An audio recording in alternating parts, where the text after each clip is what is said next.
They called him the King of Chicago, a man who governed the city with a cold vanity and a heart of flint. But that night at La Lanterna, Matteo DeLuca didn't want blood. He wanted a ghost. He looked at the waitress with the short auburn hair who had just sent a platter of bruschetta sliding down his bespoke silk vest and let out a sharp, terrifying laugh. The room turned to stone. He gestured to the empty center of the dining hall, the space reserved for the city's elite. "You ruined my evening," he whispered, his voice sounding like velvet wrapped around a blade. "So, fix it. If you can cook a meal right now that reminds me of my home, a taste I haven't found in 20 years, I'll marry you.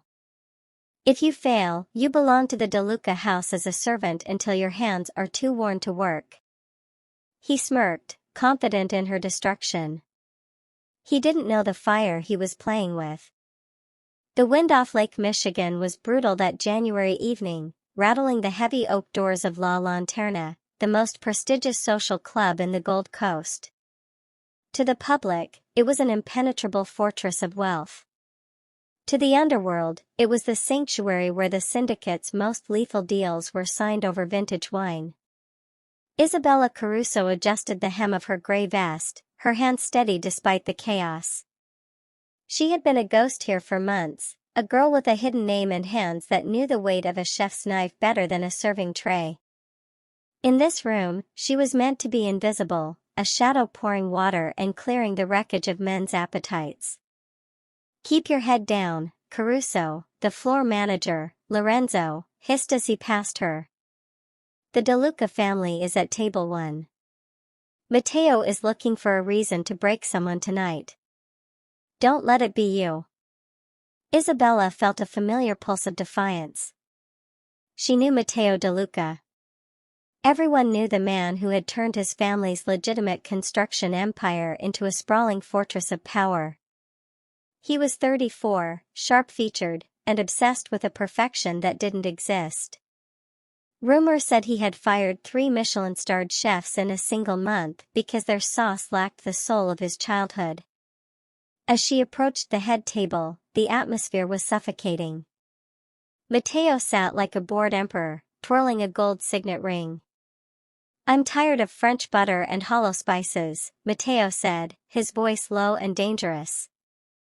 "I want the soil. I want the sun. I want Calabria." One of his captains, a man named Dante, shrugged. "Boss, nobody in this city can recreate a ghost's recipe." Isabella leaned in to set the appetizers down, but a sudden move from a guard behind her sent her stumbling. Time slowed. The platter tilted, and the oil-drenched tomatoes and garlic tumbled directly onto Matteo's chest. The silence that followed was absolute. The clinking of crystal stopped. Matteo didn't shout. He slowly looked down at the stain on his chest, then up at Isabella. His eyes were the color of a winter storm. "I've had a long night," he said. "My shipments are seized, my enemies are bold, and now a waitress has ruined a vest that costs more than her apartment." "I'm not just a waitress," Isabella said, her voice clear and unafraid. "And your chefs fail because they cook with recipes, not memories." Matteo leaned forward, the smirk returning. "A bold claim. Let's see if you can back it up. The kitchen is yours. Cook me home, Isabella, and I'll make you a queen. Fail, and I'll own your life." Isabella didn't flinch. She simply smirked back. "Deal." "Hey family, before this story begins, I want you to do something real quick. Drop a comment below and tell me where you're watching from. Your comments fuel these stories. And don't forget to hit the subscribe button because what happens next will leave you speechless. The kitchen of La Lanterna felt like a sanctuary of heat and steel, far removed from the suffocating tension of the dining hall. Isabella didn't hesitate. She moved with a rhythmic precision that betrayed years of professional training, ignoring the 2 armed guards standing by the walk-in freezer. Matteo DeLuca wanted a memory? She would give him the one that had been etched into her soul before her world fell apart. She bypassed the truffles, the wagyu, and the imported foams. Instead, she reached for the simplest ingredients: sun-dried tomatoes, wild oregano, coarse sea salt, and a specific hand-rolled pasta she had prepared earlier that morning for her own meager lunch. The dish was pasta alla pastora, a humble shepherd's meal from the deepest hills of Calabria. It was a dish of survival, of poverty, and of a home that no longer existed. As the garlic sizzled in golden olive oil, the aroma began to drift. It wasn't the complex, layered scent of a five-star kitchen, it was the smell of sun-baked earth and ancient stone hearths. Isabella tossed the pasta with a splash of starchy water, emulsifying the oil into a silky, rustic sauce. She topped it with a sharp, aged pecorino and a pinch of crushed red pepper, the fire of the South. She walked back into the dining room, the plate balanced in one hand. The silence was even heavier than before. Matteo sat motionless, his eyes tracking her every move. She set the bowl in front of him. No garnish. No pretense. Eat, she commanded softly. Matteo picked up the silver fork, his expression unreadable. The men at the table leaned in, their faces masks of curiosity and hidden threat. Matteo took a single bite. He chewed slowly, his jaw tensed. For a long, agonizing moment, he didn't move. Then, his hand began to tremble almost imperceptibly. A single tear escaped his steel-gray eyes, tracing a path down his cheek before he could wipe it away. To his men, it was a sign of weakness. To Matteo, it was a resurrection. He saw the grandmother he had lost to a rival's bomb, he felt the warmth of a kitchen that hadn't smelled of gunpowder. "This is impossible," he whispered, his voice cracking. "This dish died with the village of Arcuri." Isabella leaned over the table, her auburn hair catching the light. "My father was the one who fed that village, Matteo. You asked for home. I brought you the ashes of mine." Matteo looked up at her, the vanity stripped from his face, replaced by a raw, predatory hunger, not for food, but for the woman who held the key to his past. He stood up, the red stain on his vest forgotten. He grabbed his glass of wine and raised it. "Gentlemen," he announced, his voice regaining its terrifying authority. "It seems I'm getting married." The transition from the grimy locker room of La Lanterna to the limestone corridors of the DeLuca estate happened in a blur of blacked-out SUVs and silent, stony-faced men. Isabella didn't bring a suitcase, she had nothing worth keeping but her father's old copper whisk, tucked into the waistband of her skirt like a hidden weapon. By dawn, she was standing in the middle of a kitchen that could have served as a laboratory for the gods, all white marble, professional-grade ranges, and a view of the Chicago skyline that felt like a taunt. Matteo didn't come to see her that first morning. Instead, he sent Elena Vitali, a woman with silver hair and eyes that saw through every lie. "The boss wants you comfortable," Elena said, her voice dry as parchment, "but the guards stay at the door. You're a bride-to-be, Isabella, but in this house, that's just a prettier word for a high-value asset." Isabella didn't mind the isolation. It gave her the one thing she had lacked for years: access. While the household staff was busy preparing for the evening's festivities, Isabella began her reconnaissance.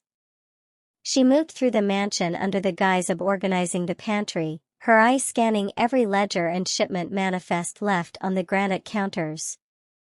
She knew her father, Antonio Caruso, hadn't simply walked away from his life. He was a man of the soil, tied to his recipes by blood. If the DeLuca family knew the taste of his village, they knew where he had gone. Late that night, while the house hummed with the low vibration of security systems, Isabella slipped into the grand library. The room smelled of old paper and expensive tobacco. She bypassed the leather-bound classics, heading instead for the thick, iron-clasped family archives kept in the mahogany desk. Her fingers flew over the pages, records of debts, territories, and consultants. Her heart hammered against her ribs when she found a section dated 10 years ago, labeled the culinary acquisitions. There, scrawled in a hand that wasn't Matteo's, was a list of names. She scanned down until her breath hitched. Caruso, A. Relocated to Bellini sector.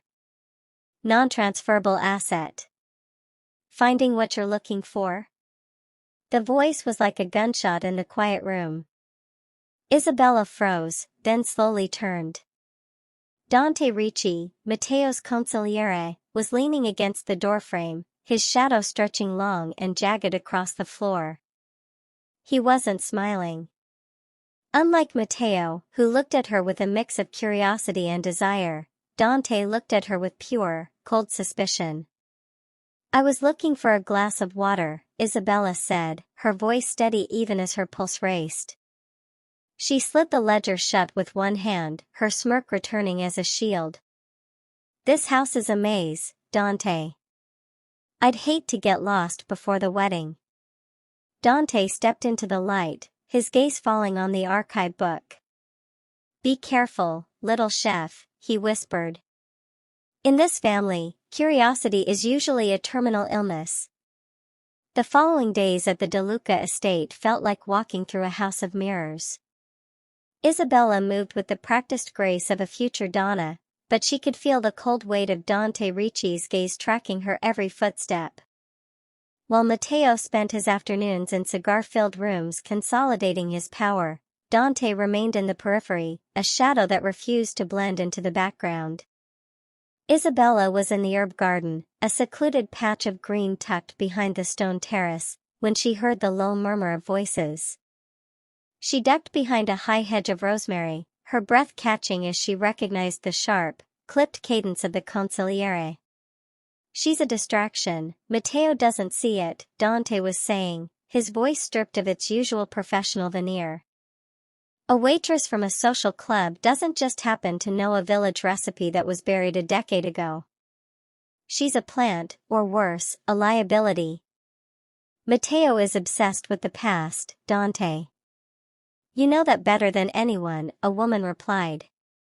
Isabella peered through the leaves and saw Sofia Marchetti, a high-ranking lieutenant in the DeLuca organization known for her ruthless efficiency and silent footsteps. "But if she's who I think she is, she's not just a distraction. She's a key." Isabella watched as Sofia handed Dante a small, encrypted drive. Their exchange was hurried, lacking the formal etiquette usually required between members of the inner circle. This wasn't a sanctioned meeting, it was a conspiracy. "Find out where her father is," Dante commanded, his eyes darting toward the house. "If Bellini is holding him, we can't let Matteo find out. He'll burn the city down to prove a point, and the syndicate won't survive the fire. We handle the Caruso girl our way." Sofia nodded once before vanishing toward the service entrance. Dante remained for a moment, staring at the soil Isabella had just been tilling. He reached down, plucked a sprig of mint, and crushed it between his fingers with a violence that made Isabella's blood run cold. She realized then that the threat wasn't just coming from the rival families outside the gates. The house she was meant to rule was already divided. Matteo wanted her for his heart, but his most trusted advisor wanted her erased to save the empire. Isabella stood slowly after Dante left, her mind racing. She had come here to find her father, but to do that, she would have to play the two most dangerous men in Chicago against each other. She wasn't just a chef or a bride anymore. She was a player in a game where the loser didn't just leave the kitchen, they left in a box. Smirking to herself, she touched the hidden ledger entry she had memorized. If Dante wanted to keep secrets, he was about to learn that Isabella Caruso was an expert at finding them. The grand ballroom of the Palmer house was a sea of velvet, diamonds, and the heavy scent of old money and fresh gunpowder. This was the Chicago Food Gala, a neutral ground in theory, but in reality, a high-stakes arena where the city's power brokers came to size each other up. Tonight, the centerpiece wasn't the caviar or the champagne, it was Isabella Caruso. Matteo walked at her side, his hand firm on the small of her back.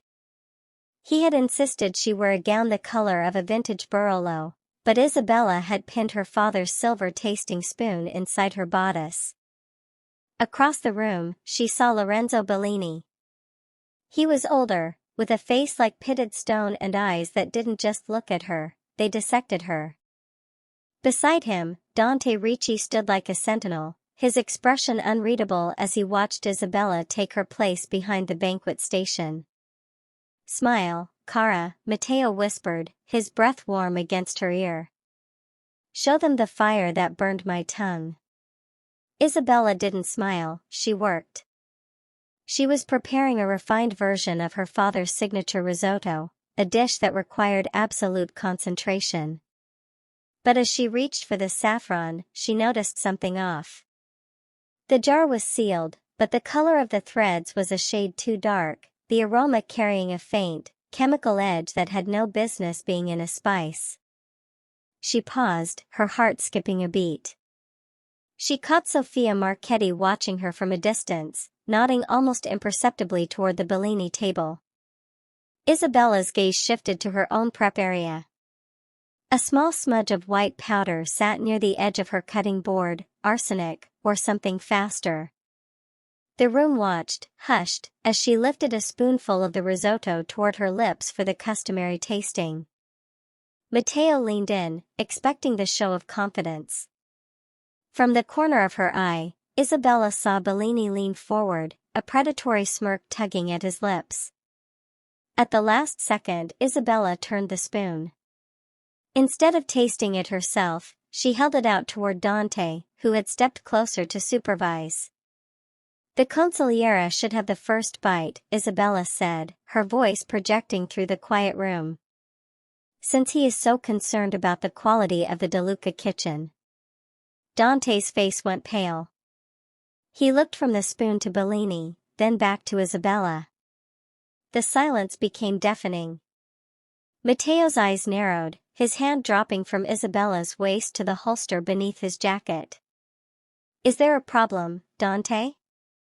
Matteo asked, his voice a low growl. Dante hesitated for a heartbeat too long. In that moment, Isabella knew. He hadn't planted the poison, but he knew it was there, and he had been willing to let her die to remove the distraction. Isabella didn't wait for his answer. She tilted the spoon, letting the poisoned rice fall onto the white tablecloth, where the acid began to eat through the fabric. She looked directly at Bellini, her smirk returning with a lethal edge. "My apologies," she said, her voice as sharp as a chef's knife. "It seems someone tried to spice the meal with cowardice. I'll start a new batch. And this time, nobody leaves their seat until I'm finished." The aftermath of the gala was not a celebration, but a declaration of war. The black SUVs were screaming down Lake Shore Drive when the first volley of gunfire shattered the rear windshield. Isabella dove for the floorboards, the smell of cordite and expensive leather filling her lungs as the vehicle swerved violently. Matteo was a blur of motion, drawing his weapon and returning fire through the jagged glass, but a sickening thud followed by a low groan told Isabella the night had taken a turn for the worse. By the time they tore through the gates of the DeLuca estate, the car was riddled with holes and the leather seats were slick with a dark, terrifying crimson. Matteo collapsed into the arms of his men, his face drained of color, a jagged wound in his side weeping blood onto his ruined white dress shirt. "Get the doctor!" Dante roared, his voice cracking with a panic that felt performative to Isabella's ears. "The doctor is 20 minutes away," Isabella said, stepping into the light, her red gown stained with the city's grime. "He'll bleed out in 10. Carry him to the kitchen. Now." The guards hesitated until Matteo's hand gripped Isabella's wrist, his knuckles white. Do what she says, he gasped. In the center of her marble sanctuary, Isabella didn't reach for a scalpel. She grabbed a handful of fresh basil from the window box, a jar of raw honey, and a bottle of high-proof grain alcohol. As the men watched in stunned silence, she tore the basil leaves, bruising them until the aromatic oils bled out. In the old country, basil wasn't just for sauce, it was the royal herb used for its antiseptic properties when the pharmacies were empty and the mountains were high.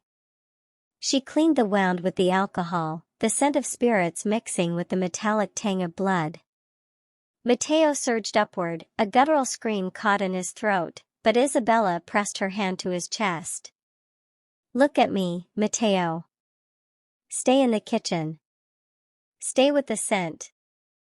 She applied the crushed basil and honey poultice, binding it tightly with strips of linen she tore from the tablecloth. The honey would seal the wound from infection, the basil would draw out the heat. Within minutes, the frantic pulsing of the wound slowed to a steady, manageable seep. Matteo's breathing hitched, then leveled out, his eyes finally finding hers through the haze of pain. Blood and basil, he whispered, a ghostly smirk touching his lips. You really are a witch, Isabella. I'm a cook, Matteo, she replied, her fingers lingering on his pulse point. And I don't let my ingredients go to waste. From the doorway, Dante watched them, his shadow long and dark. Isabella didn't look up, but she felt the shift in the room. She had saved the king, but in doing so, she had proven she was far more dangerous than a simple waitress. She was the only thing keeping Matteo DeLuca alive, and in the world of the syndicate, that made her the ultimate target. While Matteo recovered under the watchful eyes of his most loyal guards, Isabella returned to the library, her mind a whirlwind of suspicion and old-world recipes. She knew the secret to her father's disappearance wasn't just in a ledger, it was in the foundation of everything he had taught her. She began pulling volumes from the shelves, not looking for titles, but for the weight of the spines. Her father had always taught her that the most important ingredient in any dish was the one you kept hidden from the guest. Following that logic, she bypassed the prominent archives and focused on a weathered, grease-stained journal tucked behind a collection of Italian poetry. It was her father's personal notebook, the one he had carried in the kitchens of their village. As she fanned through the pages, a thin, yellowed envelope slid out and hit the Persian rug.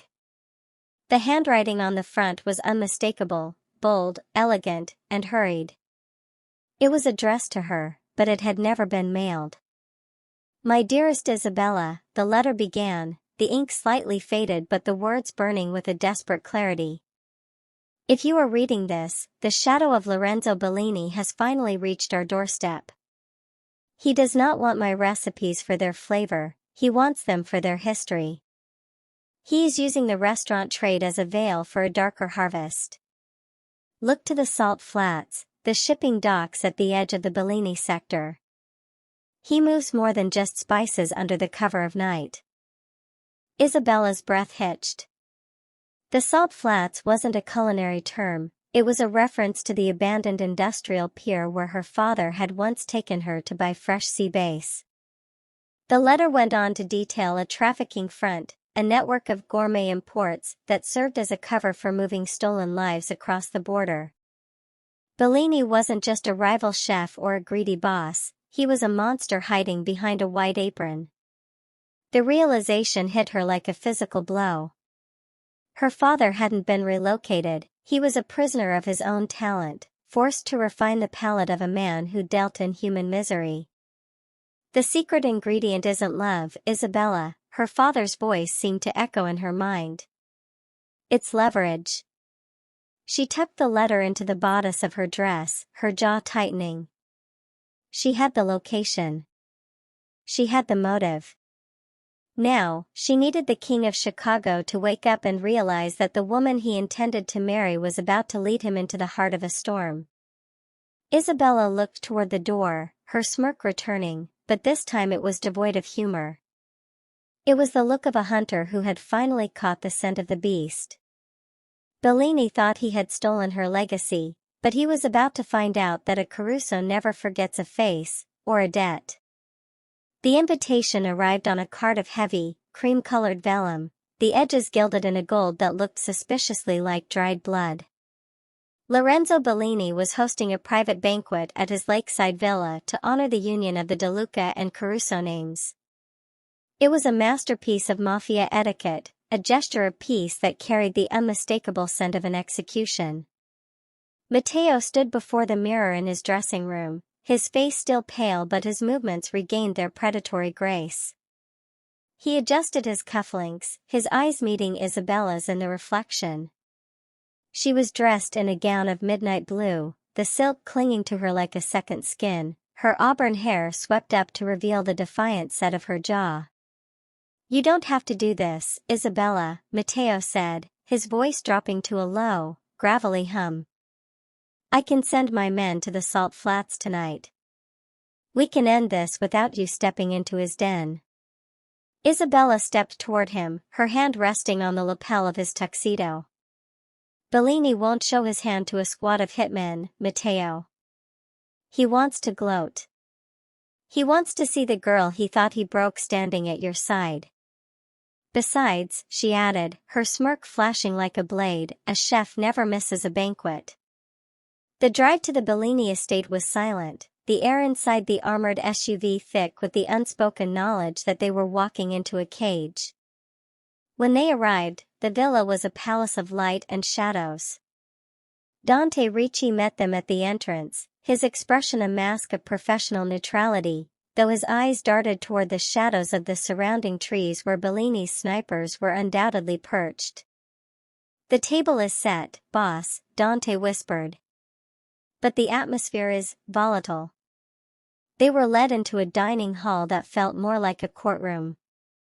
Lorenzo Bellini sat at the head of a long mahogany table, flanked by his lieutenants. As Matteo and Isabella took their seats, the doors behind them clicked shut with a finality that made Isabella's skin prickle. The meal began with a series of elaborate, hollow courses, delicacies that tasted of nothing but salt and tension. Bellini watched Isabella with a sickeningly paternal smile, his fingers drumming a restless rhythm on the table. "To the happy couple," Bellini announced, raising a crystal flute of vintage Franciacorta. "May your union be as enduring as the secrets we all keep." Isabella caught the flicker of a glance between Bellini and Dante. A cold realization washed over her.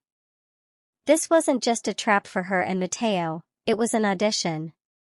Bellini wasn't looking to kill them just yet, he was waiting for the moment they were most vulnerable to unveil the true depth of the betrayal. As she lifted her glass, the familiar, bitter scent of almond-scented oleander drifted from the wine. She didn't drink. Instead, she looked directly at Bellini, her eyes burning with a lethal intelligence. "A beautiful vintage, Lorenzo. But I think we've had enough of appetizers. Why don't we bring out the main course?" The crystal flute in Isabella's hand felt heavier than a loaded gun. The effervescence of the wine popped against the rim, releasing a delicate, sweet fragrance that would have fooled anyone else. But to a woman who had spent her life categorizing the chemical properties of every herb and essence, the scent was a death sentence. It wasn't just old-world oleander, it was the sharp, metallic bite of cyanide. She caught Matteo's hand just as his glass touched his lips. The suddenness of her movement caused the room to plunge into a suffocating silence.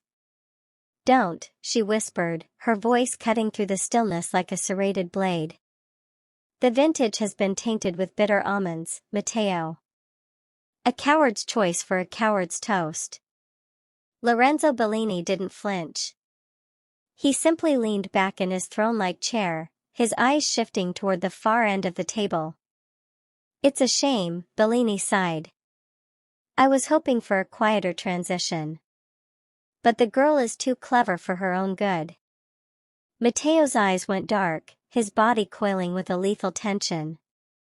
He looked toward Dante Ricci, expecting his consigliere to draw his weapon and secure the room.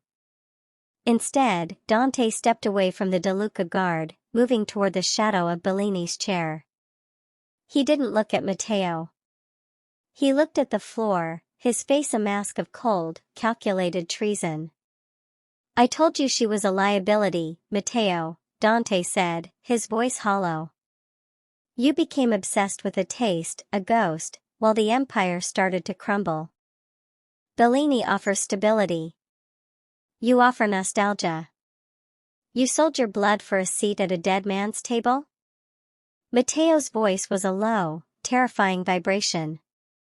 "I sold it for survival," Dante snapped. Bellini smiled, raising a hand to signal his snipers. "Kill them both. Leave the girl's face intact. I want her father to see what his legacy cost him." Before the command could be finished, Isabella didn't reach for a gun, she reached for the heavy silver decanter of red wine in the center of the table.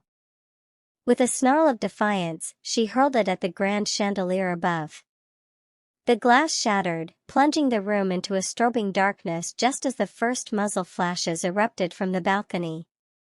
Matteo didn't hesitate. He pulled Isabella behind the heavy mahogany table, flipping it onto its side as a hail of lead chewed into the expensive wood. "Go to the kitchen," he roared over the thunder of gunfire. "Find the service exit. I'll hold them here. I'm not leaving without the man who killed my father's peace." Isabella screamed back, drawing a small, concealed pistol from her thigh holster. The dining hall turned into a slaughterhouse of flying splinters and shattered crystal. Isabella didn't hide. She moved with a hunter's instinct, using the smoke and the chaos to flank the men who thought she was just a waitress. She wasn't just cooking for the king anymore, she was burning the kingdom down. The scars on the DeLuca estate had been scrubbed clean, but the air still carried the electric charge of a revolution. 6 months after the blood-soaked banquet at the villa, the grand ballroom was no longer a courtroom of rivals, but a sanctuary of white lilies and flickering candlelight. Isabella Caruso stood at the top of the marble staircase, no longer a ghost in a gray vest, but a vision in ivory lace that draped over her like armor. Matteo stood at the altar, his steel-gray eyes fixed on her with a devotion that bordered on reverence. The vanity that had once defined him had been tempered by fire. The man who had demanded a memory was now ready to build a future. As Isabella walked toward him, she didn't look at the gathered capos or the trembling remains of the syndicate. She looked at the man who had fought a war at her side. When they reached each other, the silence was absolute. There were no traditional vows of submission. Instead, Matteo took her hand, his thumb tracing the faint scar on her palm from a kitchen knife, a mark of her true lineage. "I promised you a crown, Isabella," Matteo whispered, his voice resonating through the hall. "But a queen needs a kingdom of her own." He reached into his breast pocket and produced a document bound in crimson ribbon. He didn't hand it to her, he laid it on the altar between them. It was the deed to l'Anima di Arcuri, the legendary restaurant her father had lost, now fully restored, debt-free, and legally hers. "Your father is safe, the salt flats are ashes, and your name is restored," Matteo said, his gaze unwavering. "I don't want a servant in my house. I want the woman who saved my life to rule beside me. This is your seat at the head of the table."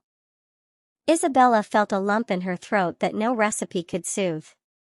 She looked at the deed, then back at the man who had started as her captor and ended as her equal. The smirk that had been her only defense for years softened into a genuine, radiant smile. "I'll marry you, Matteo," she declared, her voice projecting with the authority of a woman who had finally found her home.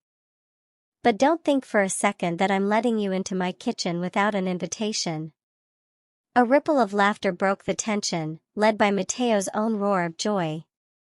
He pulled her into a kiss that tasted of victory and new beginnings. As they walked back down the aisle, the orchestra didn't play a somber march, they played the lively, sun-drenched folk music of a Calabrian village. The waitress had become the Donna.